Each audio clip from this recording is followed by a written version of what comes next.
Have you ever walked out of a huge blockbuster movie and just felt kind of meh? You're not alone. If you feel like that special spark is missing from the big franchises, like Star Wars or the MCU, a lot of people online agree with you. They're trying to figure out just what's gone wrong. And believe it or not, the whole conversation kicks off with one single 46-second movie clip. Wow. I mean, that's a pretty heavy statement, isn't it? To just completely write off a movie based on less than a minute of footage. Normally, you'd just brush that off as, internet overreacting. But what if it's not? The argument here is that this tiny little glimpse is actually a perfect snapshot of a much, much bigger problem. So what on earth was in this clip? So the movie in the hot seat is the new Mandalorian and Grogu film. And the whole point being made here is that this one scene isn't just a little stumble. It's a symptom of a way bigger disease. We're not just talking about a bad joke that didn't land. No, this is about what that clip says about the entire creative direction of Lucasfilm, and maybe even blockbuster movies in general. The criticism is, well, it's brutal. The scene is called out for being not even funny, but the real gut punch is the comment that it feels like a streaming movie. Something that should have stayed on Disney+, not something you pay to see on a giant screen. The thinking is that this shows Lucasfilm is just creatively lost, that they're so scared to take a risk, they're just churning out the safest thing they can, even if it's totally forgettable. Okay, so this is where a complaint about one little Star Wars clip really blows up into something much bigger. This whole Mandalorian and Grogu scene is being used as a launching point to talk about a huge industry shift. It's not just a Lucasfilm thing, it's a Hollywood thing. And it makes you wonder, is the old studio system, the one that's been running the show for 100 years, starting to lose its grip? So let's break this down. You've got two models basically at war with each other.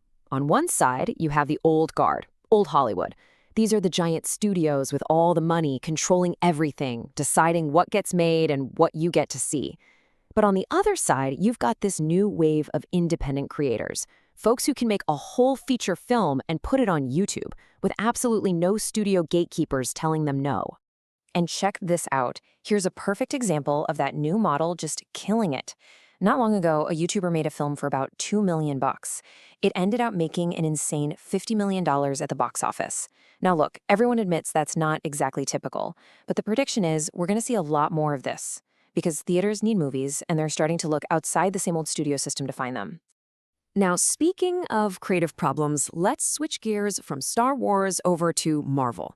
Because there's this wild theory about why the MCU has felt so, aimless since Avengers Endgame. And it is a spicy one.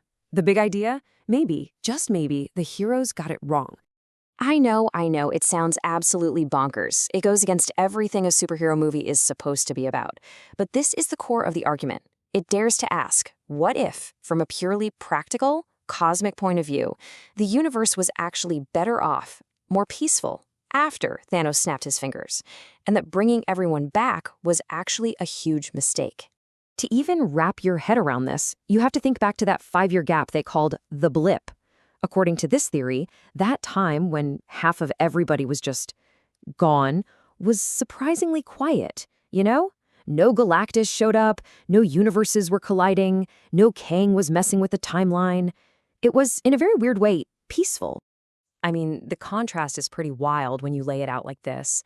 For 5 years during the blip, things are relatively calm.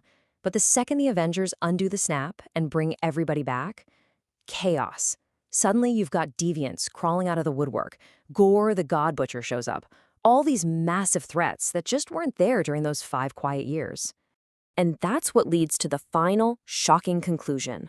In this view, the Avengers didn't save the universe. They threw it completely out of balance.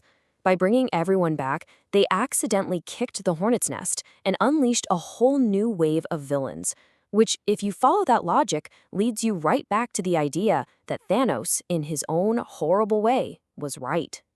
But okay, why? Why did bringing everyone back cause all this chaos? And why have the movies after Endgame felt a little off to so many people? The argument goes that it's not just about the number of people, it's about who we lost along the way.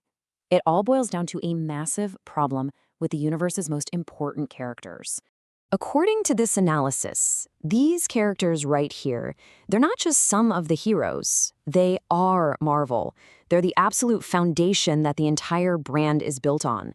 The idea is that the whole feeling, the whole identity of the Marvel universe is completely tied up in these specific people. And the commentary does not pull any punches here. It basically says if you take Steve Rogers out of the Captain America suit and you take Tony Stark out of the Iron Man armor, you don't really have Marvel anymore. What you have is a bunch of side stories with a B team, maybe even a C team, trying to do a job that was meant for the originals. This all gets into the whole idea of passing on the superhero identity. So think about it like this. For some heroes, like the Flash or Green Lantern, the name is kind of like a job title. One person can retire and another can step up. But for the real icons, it's not a job, it's who they are. Clark Kent is Superman. Bruce Wayne is Batman. And the argument here is that Tony Stark is Iron Man. You can't just give the suit to someone else and expect it to feel the same. So what's the deal? Why would a studio make these kinds of choices that seem to go against the very DNA of their biggest franchise? Well, the theory is that it all comes down to a major culture shift at Marvel, a complete loss of reverence for the characters that made them who they are. So, the argument breaks it down into 4 stages. First, in the beginning, the movies were made by actual comic book nerds who loved and understood the characters. But then, as Marvel got huge and prestigious, it started attracting creators who weren't really fans. They just saw it as a good career move. That led to a total disconnect, a lack of respect for the original material. And the result? They started picking some of the worst, most hated comic storylines to adapt, and surprise, surprise, they didn't work. And this quote really just hits the nail on the head. It's the question so many fans are asking. Why would you not want people to have reverence for the IP? Isn't that why you bought it? It's such a simple, common sense idea. If you spend billions on something people love, why would you hire people who want to tear it apart and change everything? So that's the billion-dollar question we're left with, isn't it? If you start replacing all the core, foundational heroes that built this entire universe, are you just telling new stories, or are you slowly erasing the very thing that made us all fall in love with it in the first place? It's a huge gamble, and we're all watching to see if it pays off.